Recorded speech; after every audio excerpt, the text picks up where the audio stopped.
Por Falar em Saudade é o primeiro verso de Onde Anda Você, canção do poeta Vinícius de Moraes e do violonista Hermano Silva. Foi assim, de palavras cantadas, que o primeiro encontro nasceu. Desse jeito, assim meio por acaso, meio como um pretexto para falar em tradução, meio porque a palavra saudade é sempre tão intraduzida.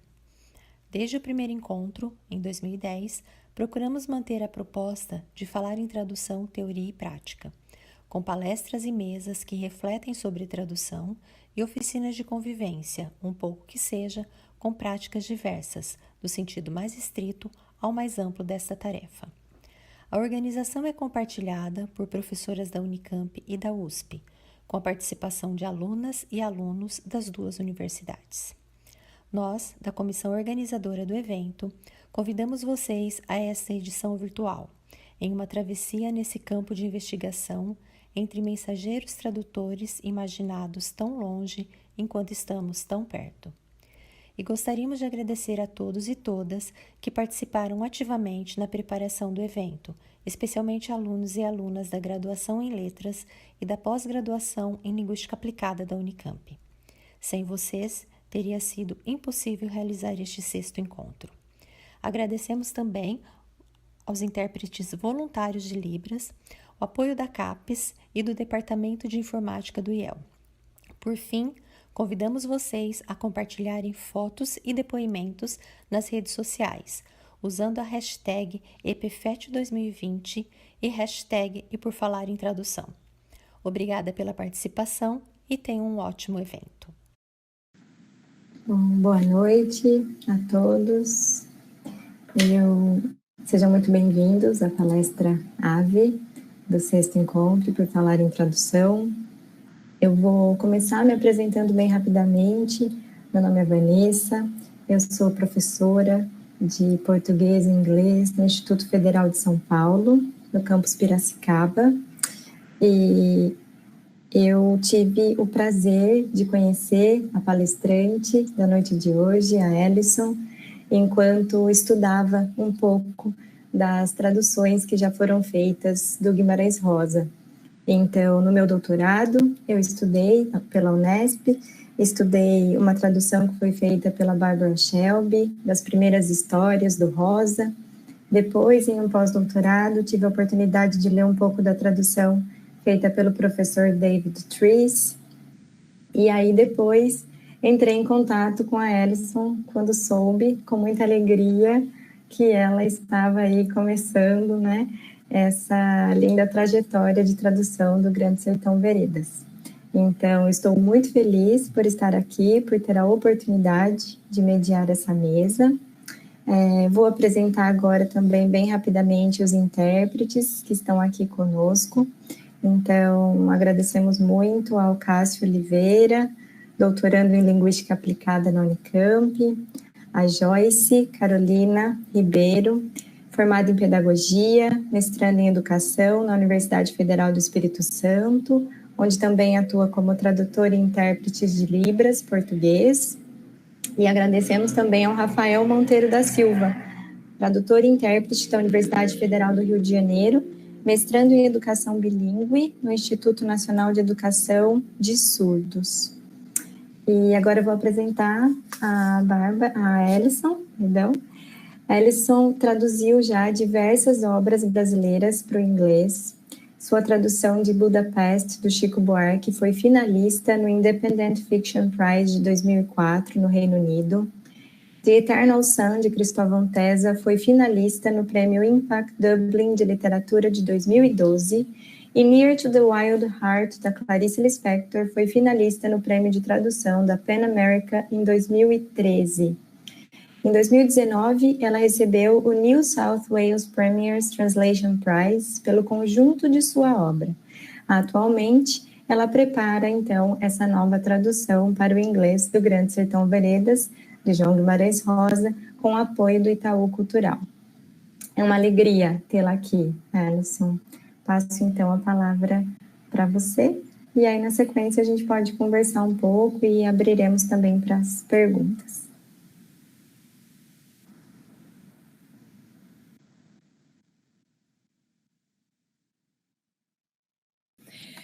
Obrigada a todos que estão aqui. Eu sei que está tarde da noite no Brasil. Aqui são 8 e pouco da manhã, na Austrália Ocidental. Agradeço a organização da Unicamp. Eu não vou lembrar os nomes todos, porque foram muitos que eu vi na apresentação, mas agradeço a todos que estão fazendo isso acontecer e agradeço também aos intérpretes de Libras. Eu vou começar pelo nome da palestra, que é ave, que é provavelmente a palavra que mais falo durante a tradução, e não falando em aves, pássaros, falando ave. Toda vez que eu abro um documento, olho um novo trecho, é a sensação que eu tenho, ai meu Deus. Mas brincadeiras à parte, eu vou falar sobre aves, porque é uma das áreas, é uma das questões mais interessantes nessa tradução, e eu acredito que traz um pouco, é como se fosse um microcosmo do que acontece no texto inteiro. Então, vou focar em 2 trechos pequenos, cheios de pássaros. E, inclusive, eu acho assim, esses são os trechos mais graciosos do livro inteiro, porque são aqueles momentos de intimidade entre Diadorim e Riobaldo, quando Diadorim apresenta sua visão de mundo para o Riobaldo, e são trechos extremamente mágicos do ponto de vista da linguagem. Então, eu vou começar, Fernando, se puder mostrar agora o texto, eu vou dar muitos exemplos para as pessoas poderem acompanhar.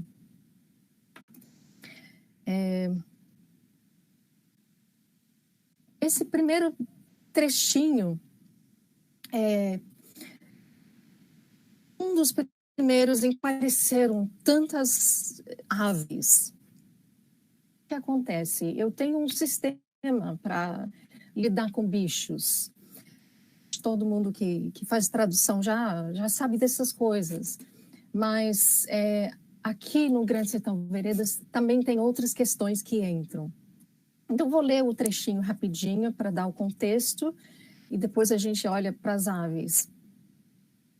E tinha o xinxim, que tintipiava de manhã no revoredo, o saci do brejo, a doidinha, a gangorrinha, o tempo quente, a rola vaqueira, e o bem-te-vi que dizia, e araras enrouquecidas. Bom era ouvir o mom das vacas devendo seu leite. Mas, passarinho de bilo, no desvelo da manhã, para toda tristeza que o pensamento da gente quer, ele repergunta e finge resposta. Tal, de tarde, o bento viera, tresvoava. Em vai sobre vem sob, rebicando de voo, todo bichinhozinho de finas asas. Pássaro esperto. Não é lindo? Agora, eu normalmente, numa tradução que não seja Grande Sertão Veredas, eu vou procurar o nome da ave no dicionário e online. Vou mostrar para vocês, inclusive, os meus dicionários favoritos nessa travessia. Esse dicionário do James Taylor, português e inglês, é meu favorito de tradução para o inglês. É um dicionário muito, muito completo. E eu já ouvi gente reclamar que tem aves demais e árvores demais, mas eu não acho ruim, eu acho ótimo, porque é raro ter alguma coisa numa tradução que eu não encontro nesse dicionário. Mas especificamente para Grande Sertão Veredas tem outras coisas um pouco mais especializadas. Por exemplo, o Léxico de Guimarães Rosa, que é uma obra magistral da Nilce Santana Martins, que eu consulto todo santo dia. Às vezes tem aves, às vezes não. É um dicionário, acho que criado mais para os outros neologismos e coisas no texto, mas de vez em quando encontro alguma coisa sobre aves. Eu também consulto uma obra muito anterior, publicado em 1970, Universo e Vocabulário do Grande Sertão, do Ney Leandro de Castro. também é incrível e é uma obra que trata só de Grande Sertão, porque o léxico da Nilce trata da obra toda, enquanto esse livro aqui é só Grande Sertão Veredas. E às vezes se complementam, às vezes discordam, mas isso é sempre bom. E uns anos atrás, quando eu estava em Cordisburgo, para um evento lá, eu comprei este livro aqui, que chama Ave Sertão, da Dilce Laranjeira. E é sobre as aves em Grande Sertão Veredas. E é um livro lindíssimo, além de muito útil, porque apresenta todas ou quase todas as aves importantes que aparecem em Grande Sertão Veredas. Aí tem um desenho, tem a descrição, tem o nome científico, tem o nome em português e tem a descrição dos hábitos. E até isso está sendo útil, a descrição dos hábitos. Então, o que eu faço primeiro? Eu vou procurar esse bicho em vários dicionários para ver se se nenhum deles tem um erro. Então, por exemplo, com o Xenxen eu fui lá, no Aulete. Está escrito lá que que é uma marreca, tem aí o nome científico. Aí eu vou procurar o nome em inglês, o nome comum em inglês. É claro que eu vou verificar isso em vários dicionários, mas normalmente eu vou primeiro no Aulete, porque é meu dicionário de estimação também. E muitas vezes eu encontro no James Taylor, aquele tijolo vermelho.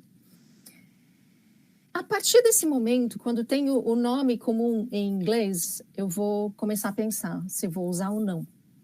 Normalmente, numa tradução que não seja Grande Sertão Veredas, eu vou com um nome que existe em inglês. Mas no caso de Grande Sertão Veredas, o nome tem que ter graça, porque ele não usou nada que não tivesse graça. E o Guimarães Rosa parece que tinha um prazer em conhecer nomes de coisas, de tudo, né? Dizem que ele andava ali com os cadernos, anotando tudo, e a impressão que eu tenho realmente traduzindo a obra dele é que ele queria saber o nome de cada planta, de cada fio de grama, de cada bicho. Então ele tem esse prazer de elencar um monte de nomes. Mas os nomes todos têm alguma graça. Então, eu sempre penso, o que eu vou fazer? Por exemplo, fulvous whistling, para quem não sabe, fulvous é cor avermelhada. Mas é uma palavra muito latina. Então, eu não quero um nome descritivo do bicho quando era um nome comum na boca do povo, no original. Então, eu quero dar essa feição. E eu sempre, em segundo lugar, eu vou procurar outros sentidos que estão contidos no nome, que possivelmente estão ali na etimologia do nome, o que o nome sugere em termos de significado. Nesse caso, era uma moeda e era também uma palavra para uma pessoa sem dinheiro. Acho que aqui não tem muito a ver. Aí o Saci do Brejo eu encontrei no Ave Sertão. Encontrei também o nome científico e o nome em inglês, Black Cat Donnacobus. É um nome muito sem graça, eu acho que o Guimarães Rosa não teria gostado desse nome. Se ele estivesse escrevendo em inglês, eu não sei se ele teria colocado esse nome em inglês. Então vamos pelas outras possibilidades. Porque em determinado momento, já há bastante tempo atrás, fui conversando com alguém que estava fazendo uma legendagem da peça na época. E depois conversando com a Daniela Travaglini, que é a minha querida consultora nesse projeto também, chegamos à conclusão de que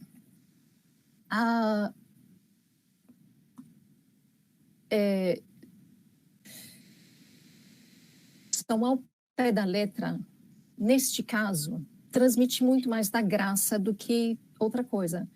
Sendo que eu não vou poder usar Black Cat, Dona Cobias. Talvez uma tradução mais ao pé da letra sirva.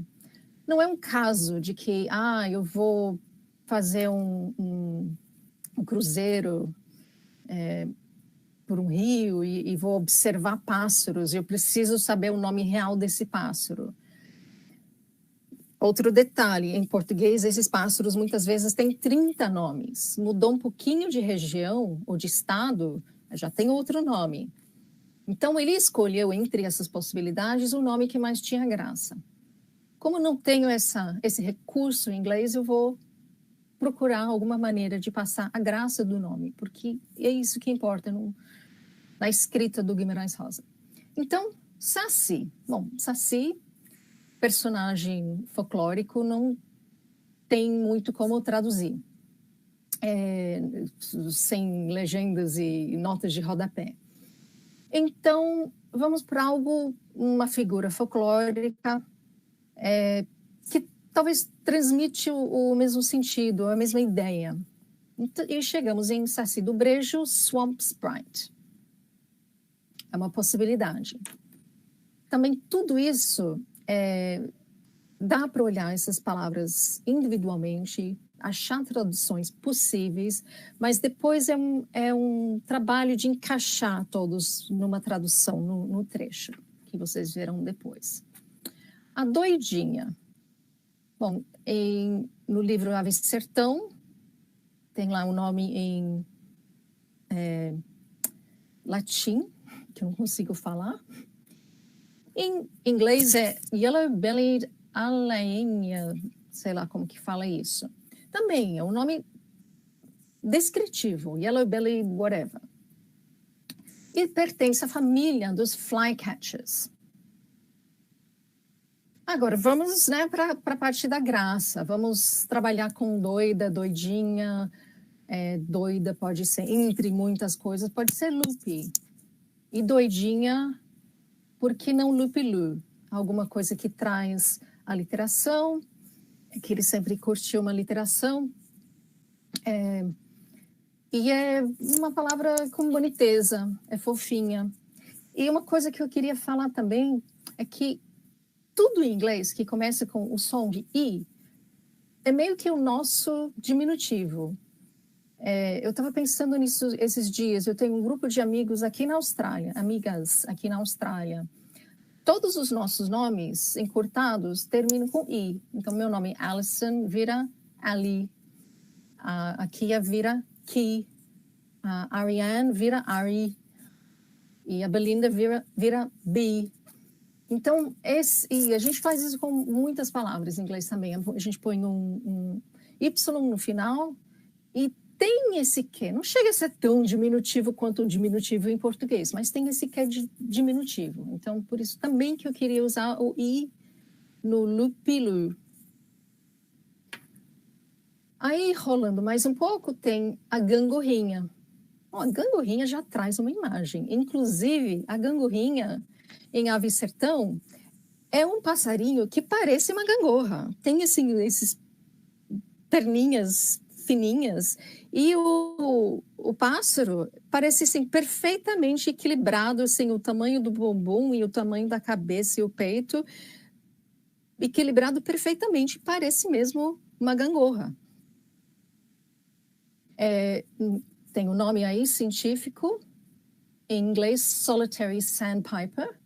Sandpiper, para mim, tem um pouco de graça, mas perde totalmente a imagem da gangorrinha. Se alguém quiser extrapolar essa possível imagem. Então, gangorra, em inglês, seesaw. E gangorrinha, por que não brincar com weesaw? We, W-E-E, sendo um diminutivo em inglês. É uma palavra que significa, acho que de origem escocesa, mas que significa pequeno. Aí, o tempo quente, achei no Aulete, com nome científico, em inglês é striped cuckoo. Eu gosto de cuckoo, aliás. É um nome que, para mim, traz imagens, porque a gente cresce com essas ideias sobre o cuckoo clock, né? Está presente em muitas histórias. Em termos de sentido literal, tempo quente, hot weather, acho que não. A rola vaqueira, que segundo Ave Sertão, é rola vaqueira ou rolinha vaqueira. Tem aí um nome científico, em inglês, long-tailed ground dove. Bem sem graça. Dove não é sem graça, mas a parte descritiva eu acho um pouco desnecessária. E eu não sei como eu faria uma tradução disso sem ficar esquisito, não sei. Aí tem o bem-te-vi, que é Kiskeri, eu nem procurei um dicionário, porque esse já conhecia.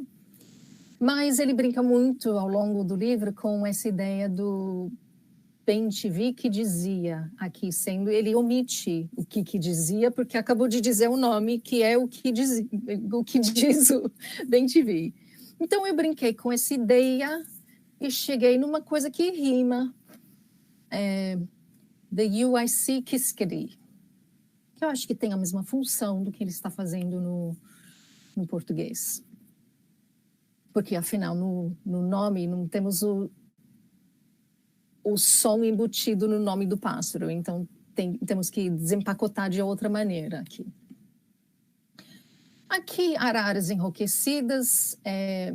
Obviamente, araras são macaws. Mas eu parei para pensar porque o que eu vou fazer com enrouquecidas? Claro que dava para falar ros, que é uma tradução direta de enrouquecido, ros macaws, e tem uma rima perfeita. Eu acho incrível em inglês, a gente tem palavras com uma grafia completamente diferente, ordem de letras diferentes e tem o mesmo som. Muito, muito louco. E também tem raucous macaws. Raucous, além de bagunceiros, também significa enrouquecido. Eu preferi raucous macaws aqui porque tem algo de ritmo, tem aliteração e tem rima também, porque o O de raucous, O de macaws. Aí, acho que encaixa bem. E nem sempre a gente consegue encaixes tão bons. Rolando mais um pouco, tem o passarinho de bilo. Esse passarinho, eu tive muita dificuldade de encontrar.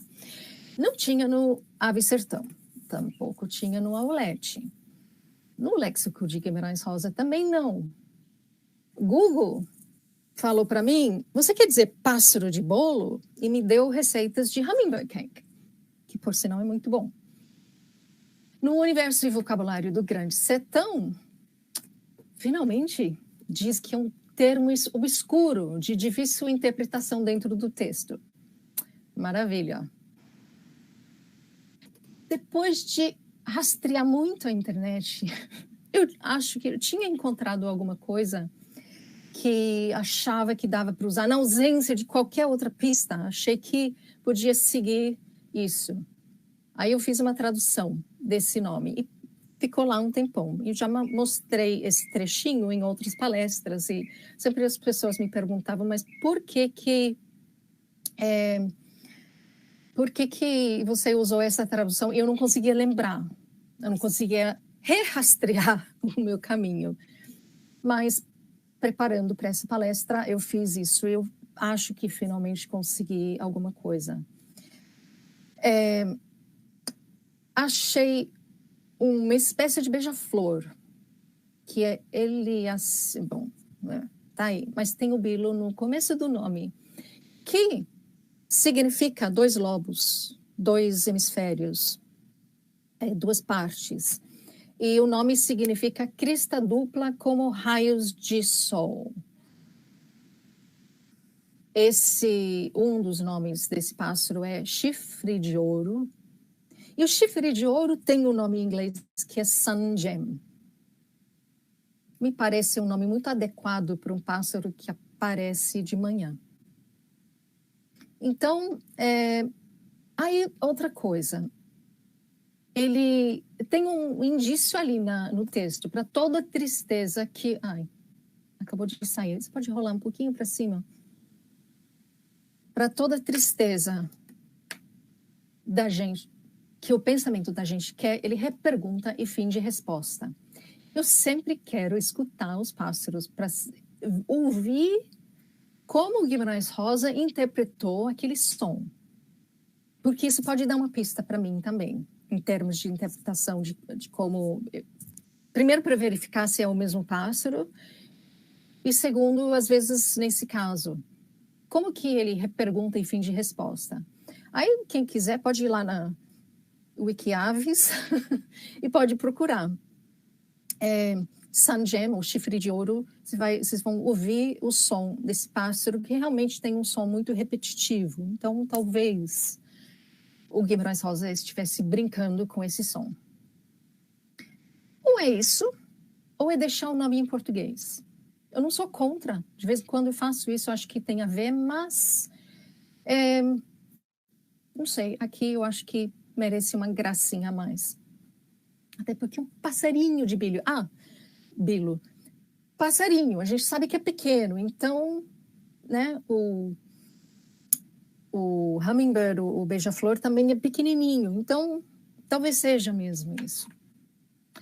Aí o próximo pássaro é o Bento Vieira, né, que no Ave Sertão já encontrei o nome científico, e é um cliff flycatcher. Suponho que fique em penhascos pegando as moscas. Então, como colocar isso tudo num trecho com muita graça? A gente chega nesse novo trecho.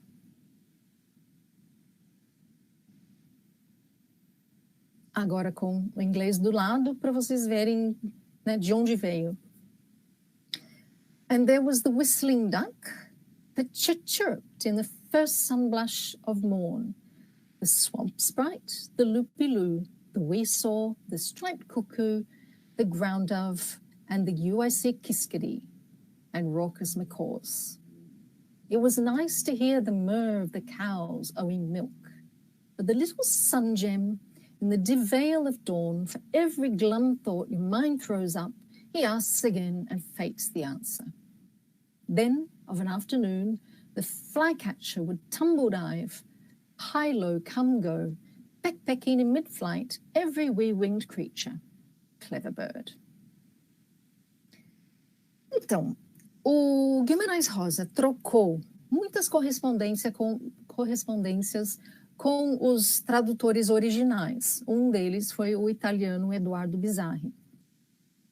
E o Bizzarri, em determinado momento, na troca de cartas, acho que o Bizzarri morava em São Paulo e o Guimarães Rosa no Rio. Então, acho que essa troca não demorava tanto quanto a troca entre ele e os outros tradutores. Mas ele perguntou para ele se a abordagem que ele tinha escolhido para lidar com nomes, não só com nomes de pássaros, mas todos os bichos, nomes de lugares, nomes de pessoas, inclusive os apelidos dos jagunços, se tudo bem dele ter uma abordagem mista, de às vezes usar o nome original, às vezes uma tradução mais ao pé da letra. Ele passou por exatamente o mesmo caminho e chegou às mesmas conclusões que eu tinha chegado junto com a Daniela, em discussão com ela, e o Guimarães Rosa assinou embaixo. Ele falou, sim, carta branca, pode fazer dessa forma. Principalmente pela sonoridade, o que vai soar melhor, e eu confio no seu ouvido em italiano, faz isso. Então, eu adotei isso também como abordagem. Agora, tem mais um trechinho que eu quero mostrar para vocês, se puder rolar mais um pouco o texto. Esse trecho é muito depois no livro, mas é um trecho que deu muito trabalho, mas por um outro motivo. Só lendo rapidamente, um minutinho. Por lá, a coruja grande avoa, que sabe bem aonde vai, sabe sem barulho. A quando o vulto dela assombrava em frente da gente no ar, eu fechava os olhos 3 vezes. Tirei um pedacinho aqui. Só esses pássaros de pena mole, gerados à noite. Tantos bacuraus insensatos, o Sebastião, que chamava a fêmea com grandes risadas, pedindo tobaco bom. Aquele pássaro mede-léguas erguia voo de pousado no meio da estrada, toda vez ia se abaixar 10 braças mais adiante, do mesmo jeito, do jeito mesmo, conforme de comum esses fazem. Bobice dele, não via que o perigo torna a vir sempre.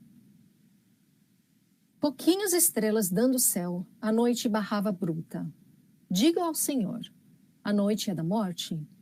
Nada pega significado em certas horas.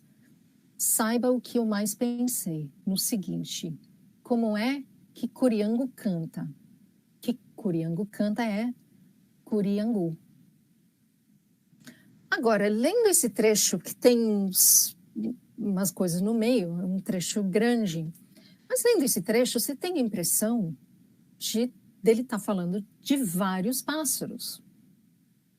E, assim, coruja grande é um nome muito genérico, não achava exatamente, imaginava que fosse uma coruja mesmo. Tem a descrição das aves aqui, esses pássaros de pena mole, tem o som, né, pedindo tabaco bom. Pássaro mede léguas. É o nome de pássaro ou é uma descrição do comportamento do pássaro? Ou é os dois? E o curiango. Aí eu fiz o que eu sempre faço. Pode rolar o texto um pouquinho.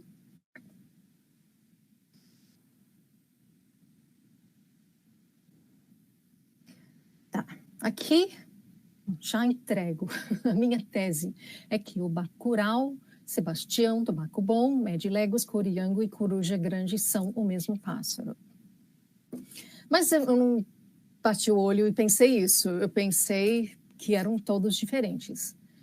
Mas pesquisando, descobri que curiango, pelo livro Ave Sertão, é o, né, pulando o nome em latim, é o Common Parrot, eu nem sei falar isso. É uma espécie de nightjar, que já é um nome que me remete a alguma coisa. O Sebastião e a fêmea, acho interessante isso, um jogo também, é um nome masculino e tem o feminino que não tem um nome, mas ele coloca os dois, eu acho importante colocar os dois sexos. No Ave Sertão também encontrei que é um tipo de bacurau, ó, então temos o Sebastião, que é um tipo de bacurau. E o tabaco bom é uma onomatopeia do chamado, mas é também um nome. Aí comecei a chegar em algumas pistas mais interessantes no Dicionário de Folclore Brasileiro, do Luiz da Câmara Cascudo, que é incrível. As coisas que você encontra nesse livro são incríveis. Na definição de curiango, por passar a noite pelos caminhos com olhos acesos, contando as léguas, ganha o nome popular de mede-léguas.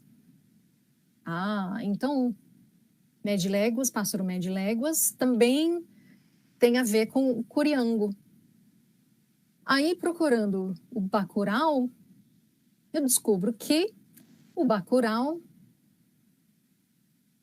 do tupi, bacurau, sei lá, e curiango do quimbundo, curianca, que significa preceder, porque a ave costuma voar na frente dos caminheiros. Opa! Então, quer dizer que bacurau, curiango, esse comportamento do bicho que voa na frente dos caminheiros, que descreve a coruja grande lá em cima, parecem ser todos o mesmo pássaro, ou tem algum parentesco. São nomes dados no Brasil conforme a região. Há várias espécies de aves da família, né, nome em latim. No sul, chamam no tabaco-bom, sebastião, tchon-tchon e corujão. Aí é que eu comecei a pensar, será que esse corujão é a mesma coisa que coruja grande? Porque o rosa faz isso. Às vezes ele transforma as coisas, assim, ligeiramente. Ele pega uma coisa que tem um nome X e ele põe o aumentativo, ou vice-versa. E o comportamento do corujão bate com o bacurau, que bate com o curiango. Então, eu comecei a suspeitar que pudessem ser o mesmo pássaro. Se puder rolar mais um pouco. Depois de pesquisar da mesma maneira todos os nomes, todas as possibilidades em inglês, eu cheguei a uma tradução. Só que é aquela coisa, só porque descobrimos, talvez, que ele esteja falando do mesmo pássaro, não quer dizer que a gente vai usar o mesmo nome no trecho inteiro. Aquela descoberta, às vezes aquele momento de descoberta, assim, de aleluia, encontrei a resposta, a pista, é isso. É uma coisa que ele, obviamente, teve muito prazer de costurar e fazer essa coisa, e talvez ninguém lendo vá perceber. Então, assim, tem essa emoção de ter descoberto alguma coisa no texto, mas, infelizmente, na tradução eu não posso fazer algo diferente do que ele fez. Então, aqui fui mais fiel, mais ao pé da letra na tradução. Então, vou ler para vocês como ficou em inglês. Aí estão destacados os nomes. In those parts, the big owl flies, knowing just where it's going, knowing noiselessly. And when its figure haunted the air in front of us, I'd close my eyes thrice. Just those soft plume birds begat of the night, a bunch of foolish nightjars. The nighthawk calling its female with great laughter, asking for good tobacco bom. That mile-measuring bird would take flight from a standstill in the middle of the road, and each time it would alight 20 years on, same exact as they customarily do. Silly thing, didn't it see that danger comes back always? Few stars granting sky, night was hard hindrance. Say, sir, does night belong to death? Nothing takes on meaning at certain hours. I'll tell you what I thought about most. It was this, how the curiango sings. What the curiango sings is curiango. Aí, é isso. Alison? Sim. Terminou? Terminei. Sim. Bom, pessoal. Eu queria dizer que, mais uma vez, que é uma alegria muito grande poder te ouvir falando sobre tudo isso e que, enquanto você falava, tudo que eu li, estudei das outras traduções, né, que foram traduções principalmente do Primeiras Histórias, todos os meus questionamentos voltaram, assim, né, e eu não consigo parar de pensar na alegria que eu tenho certeza que ele sentiria se tivesse a oportunidade de ver o que você está fazendo, né? Eu acho que é muito grande, assim. A palavra grande, na verdade, não expressa o tamanho desse trabalho que você está fazendo. Porque quando eu comecei a fazer as primeiras análises comparativas, né, eu não conseguia imaginar, na verdade, por onde começaria o trabalho do tradutor. Porque a impressão que eu tenho, quando pego um parágrafo do Rosa para analisar, é que as dificuldades são tantas, né? E em camadas, né? Superimpostas. Exatamente, são dificuldades em camadas. Então, a gente não sabe, a gente não consegue nem imaginar, né, por onde começar. Então, veja, você foi aí falando dos pássaros, né, das aves, e enquanto eu olhava para as aves, é impossível não pensar em todos os outros desafios que estão colocados ali, né? E eu fiquei muito feliz de ver a naturalidade, bom, para mim, pelo menos, para nós, né, quando a gente lê a tradução pronta, soa muito natural, mas com certeza você quebrou muito a cabeça aí para chegar a isso, né? Mas a naturalidade com que você, por exemplo, rompe com as estruturas das frases, né? Isso era uma coisa que eu sentia dos tradutores que eu li, eu sentia que eles tinham essa dúvida, né? Grande, assim, ocasionalmente eles rompiam, mas de modo geral não. Então eu vi ali um uso, eu não vou lembrar agora do fragmento, mas que você coloca um always no fim, destacado, né? E aí, talvez sonoramente no uso cotidiano da língua inglesa, ele seria encaixado numa outra posição, não é? Frase, No começo, mas eu fiquei... E as traduções que eu li, elas fazem isso, elas respeitam, né? Se é que a gente pode falar de respeito e fidelidade, essa ordem mais natural do inglês, né? E quando conversei com os tradutores, o que eles me diziam era isso, eles diziam, Vanessa, eu tenho a preocupação com os leitores também, né? Então, eu conversei com leitores, e aí, quando eu apresentava, eles falavam, não, isso soa muito artificial para a gente. Mas esse artificial é o que ele queria, né? Ele não queria que fosse fluido, não do modo como nós entendemos fluidez, né? Ele queria uma outra coisa, assim. Então, fiquei muito, muito feliz. Eu acho que tem uma outra questão ali também que é muito importante. É um relato oral. Quando você perde isso de vista, muda tudo. Se você lembrar que um relato oral, a gente também fala dessa forma. Tudo quebrado, muda de direção no meio da frase, tem uma outra ideia, saca no final da frase. Isso é natural na fala de, acredito, todos os povos. Então, se isso já se estampa desde o começo dessa tradução e se mantém, a gente nunca perde de vista essa importância do oral, aí eu acho que se justifica. Eu acho que um leitor não ia chegar e falar não. Porque, assim, quando você tem alguma coisa que obedece todas as normas cultas e meio que limpa a gramática e fica, assim, aquela coisa mais padrão, aí qualquer rupturazinha se destaca, é gritante, é irritante, o leitor realmente vai reagir de uma forma negativa. Mas quando a oralidade é o fio condutor da coisa inteira, não, porque o leitor logo vai perceber que esse é um relato oral, é assim que se fala. E eu acho que é aí que está a grande dificuldade, né? Porque essa oralidade, ela é construída em camadas. Então, se você, por exemplo, opta por uma das N camadas que estão ali, né? Isso vai soar como um ruído. É bem isso que você falou. Eu acho que, então, quando eles optavam por uma das camadas, por ousar, digamos assim, né?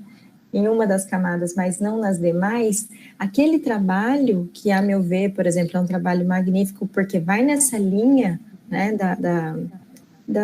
do pensar na intenção do texto, né, nesse sentido estético mesmo. Quando infelizmente isso às vezes soa como ruído, né, porque não está no todo. Então foi muito bom ouvir você lendo a tradução para perceber justamente como esse trabalho em todas as camadas provoca essa sonoridade nas mais diversas nos mais diversos tipos de construção ali, né? Seja na seleção vocabular, seja na questão gramatical, em todos esses aspectos. E eu fiquei pensando também muito numa coisa que eu li em uma das cartas que ele trocou, eu não me lembro agora se foi com o Bizarre ou se foi com o tradutor para o alemão, em que ele elenca, né? Ele prioriza os aspectos do texto, né? Se não me engano, ele colocava 1 ponto para o enredo, 2 pontos para os aspectos regionais, não era isso? 3 para a poesia e 4 para o que ele chamava de aspecto metafísico religioso, né? E então, veja onde fica o enredo, né? E onde fica esse aspecto regional. Então, eu acho que esse trabalho que você fez, por exemplo, né? Na escolha no trabalho com os nomes dos pássaros, passa justamente por isso. Então, você viu o regional, você viu essas marcas, mas você ficou com a graça, né? E eu acredito mesmo que a graça é o que ele estava lá chamando de metafísico religioso, né? Aquilo que remete a algo além, né? Do regionalismo, né? Mas eu vou parar de falar, porque senão a gente não vai abrir espaço para as perguntas. Tá bom.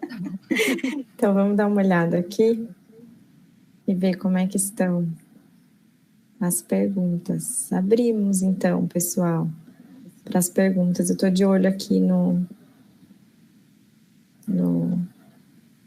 YouTube, no chat, para ver se tem alguma coisa.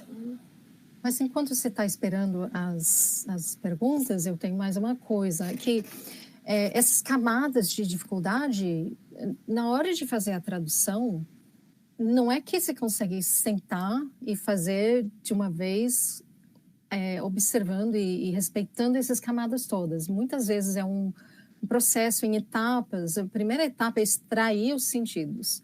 E aí você vai ver um rascunho muito mais mastigado, muito mais convencional, porque normalmente porque eu preciso primeiro ter certeza que eu estou traduzindo as coisas de uma maneira certa. Eu preciso conversar com a Daniela, conversar com outras pessoas, consultar, pesquisar muito para saber se aquilo significa o que eu acho que significa.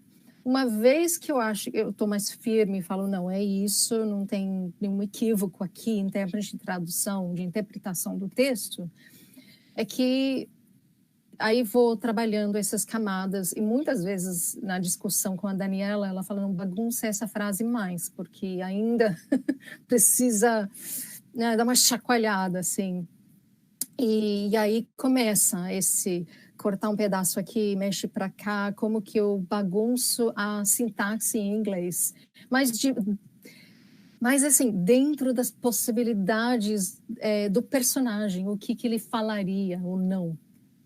Não pode parecer um inglês, sabe, broken English, de um não nativo. Tem que ser, ao mesmo tempo, a língua de um falante nativo, mas que usa de uma forma não convencional. Sim, sim. Não, eu não consigo nem imaginar o tempo que você leva para cada... Como que você recorta os trechos, Alison? Faço a tradução de um parágrafo, aí eu vou pesquisando tudo que eu marquei. E são, assim, de passar várias vezes pelo mesmo texto. Em determinado momento, mando para a Daniela e eu já vou fazendo outro trecho. Aí depois a gente conversa, normalmente, né, com um certo atraso. Então, quando volto para o texto, é um outro olhar, já esfriou bastante, às vezes nem lembro o que eu fiz, por que eu fiz. E a gente vai discutindo de novo. E então, assim, é meio circular, em cima do mesmo trecho. Temos o Fernando aqui, nos ajudou colocando um comentário, é isso, né, Fernando? Da Marli Fernandes, projeto fantástico e trabalho minucioso, Alison. Levar Guimarães Rosa para o mundo de maneira tão rica a sonoridade do autor. Parabéns. Obrigada. Deixa eu ver se tem mais alguma pergunta aqui.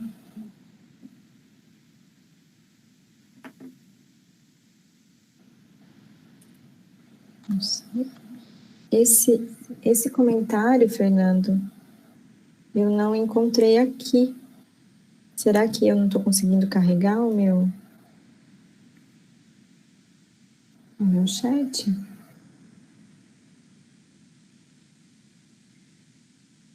A Bird Singing Translation, disse a Vivi. Eu não tô vendo isso, Fernando. Se você puder me dizer por que será que eu não estou conseguindo carregar aqui o chat pelo YouTube do celular? Não sei. Eu estou conseguindo ver. Você está vendo aqui pelo Sim. YouTube? Aham. Sim. Porque Alisson, você tem tá planos de só pra- traduzir obras de compilação folclórica brasileira? Sem planos, mas não digo não, que não faria. Mas, por enquanto, tem que terminar essa travessia.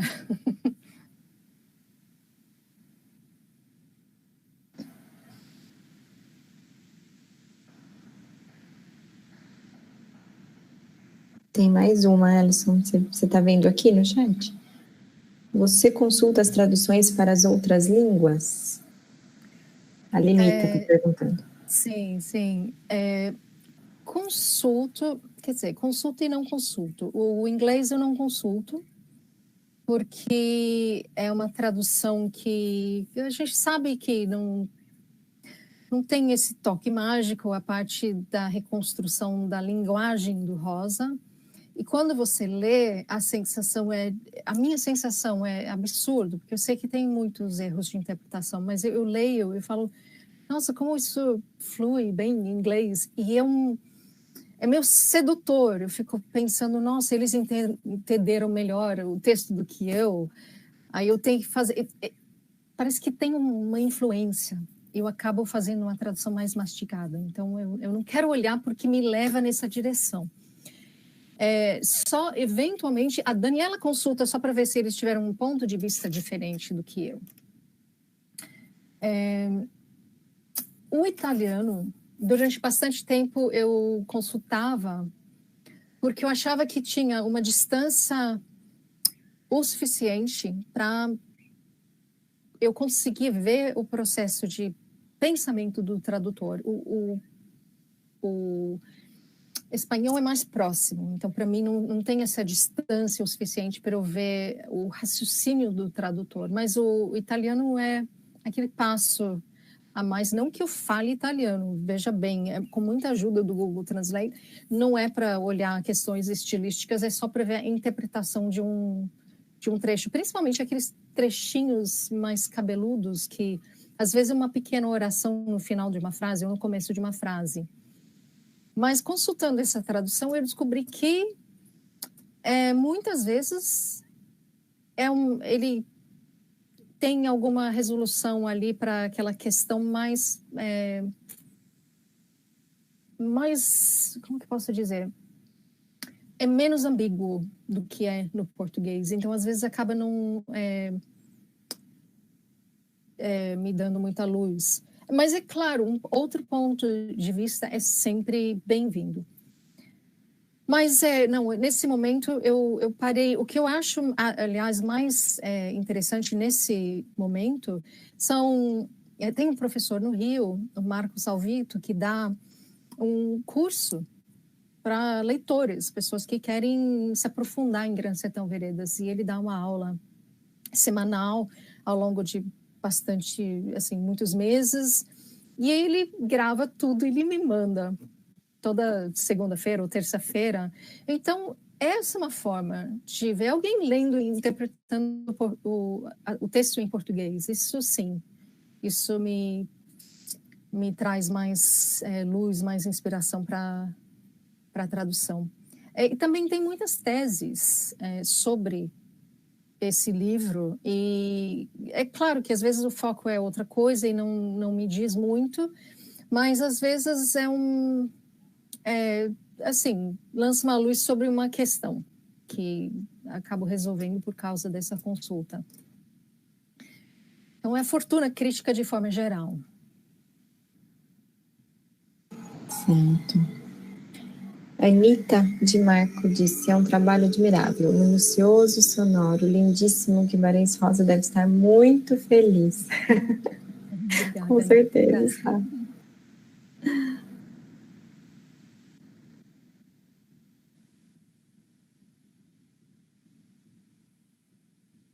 Eu acho que pulei uma aqui, ó. A Marli está perguntando, há muitas discordâncias entre vocês duas nas escolhas tradutórias? Eu entendo que seja sobre você e a Daniela. Sim. Discordâncias não, a gente discute o tempo inteiro e às vezes a gente discorda de nós mesmos. É como se tivesse 10 pessoas discutindo e não só uma, porque muitas vezes o que eu mando para ela, eu já estou exaurida, não consigo mais pensar naquele trecho, e vai. E vai lá com aquilo que eu enxerguei naquele dia, que às vezes são várias coisas, às vezes é uma coisa, às vezes eu não saio do lugar. E ela vai e pesquisa e pensa. E quando a gente senta para conversar, às vezes nessa apresentação de ponto de vista, surge uma outra coisa que só teria sido possível mesmo nesse diálogo. Então, às vezes a gente vai e fica uma hora em cima de um pequeno trecho, às vezes uma palavra ou 3. E no final de tudo, a gente chega à conclusão de que a tradução tem que ser ao pé da letra. Mas, assim, a gente pelo menos esgotou todas as possibilidades e tem argumentos de por que não pode ser isso, aquilo, enfim. Então, não é discordância de, não, eu vou fazer assim, mas você não concorda comigo. Não, é bem... A gente vai até uma comprar a tese da outra, ou a gente descobrir alguma coisa juntas. E quando não tem, assim, não é nem discordância, quando não temos uma certeza, porque tem várias coisas que você discute infinitamente, você não chega a uma conclusão de que foi isso que ele quis dizer. Pode ter sido, provavelmente tenha sido, ou pelo menos é a única possibilidade que eu vejo, e aí fica nisso, mas a gente não consegue ter essa confiança. Aí, nesse caso... grifo em vermelho, e é uma coisa que depois eu vou convidar algumas pessoas muito estudiosas da obra para opinar sobre esses trechos. A Samira disse: o mercado editorial brasileiro costuma dar poucos meses para tradutores fazerem a tradução de um livro comum. Você tem prazos específicos para cumprir ou tem a liberdade para as entregas? Então, falando de outras obras, sim, normalmente tem um prazo estabelecido, mas todo mundo entende que às vezes você pode precisar de mais tempo.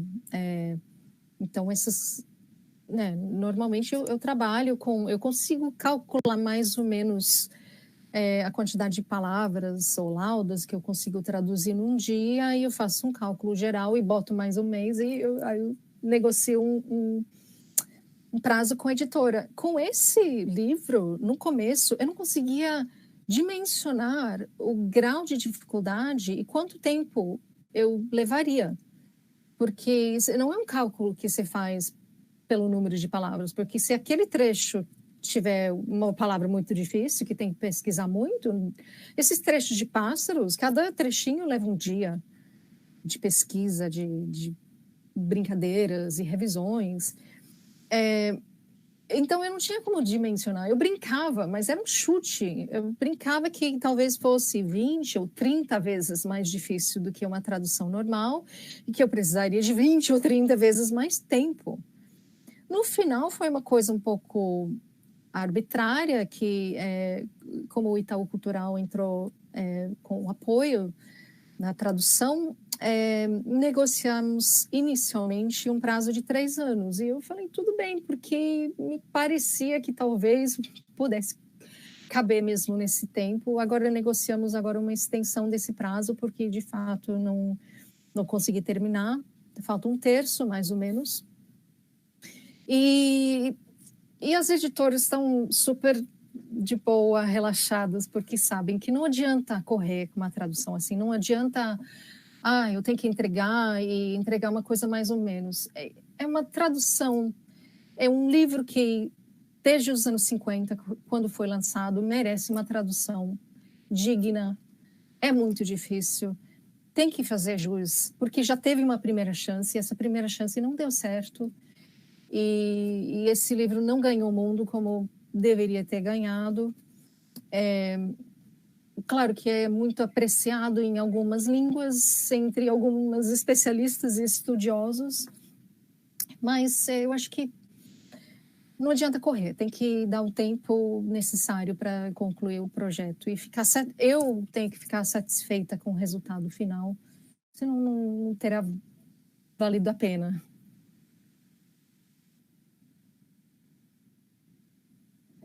A Joyce pergunta: seria interessante atingir um público surdo em ASL, aproveitando a tradução, e aqui no Brasil para Libras, umas traduções desses textos riquíssimos aqui no Brasil também, né? Essa conversa me desperta essa vontade, confesso, grandes textos que os surdos acabam deixando de conhecer. Poxa, eu não entendo nada sobre a tradução de Libras, mas, nossa, seria maravilhoso mesmo. Sim. Bom, além do comentário da Joyce, mais um comentário da Micheline. Boa noite, excelente intérprete, o projeto realmente é fantástico, estou adorando, parabéns. E a Érica agradecendo novamente e nos lembrando do nosso tempo, né? Que já são 10:02 aqui para mim, não sei que horas são aí para você. 9 da manhã. 9 da manhã, né? Mas acho que é isso, acho que lemos aqui todas as perguntas que apareceram, os comentários, e a Érica, então, agradece, e eu agradeço também imensamente pela oportunidade de ouvi-la, de conhecê-la, trocamos tantos e-mails e a gente nunca tinha se visto, né? Pois é. Então, fico mesmo muito feliz, agradeço a todos que estão aqui, né, nos acompanhando, assistindo, as perguntas, aos comentários, aos intérpretes, muito obrigada. E acho que você pode encerrar, Alison. Bom, muito obrigada também a todos que estão aqui, tarde da noite no Brasil, assistindo essa palestra. Muito obrigada pela presença de vocês. Boa noite. Boa noite a todos.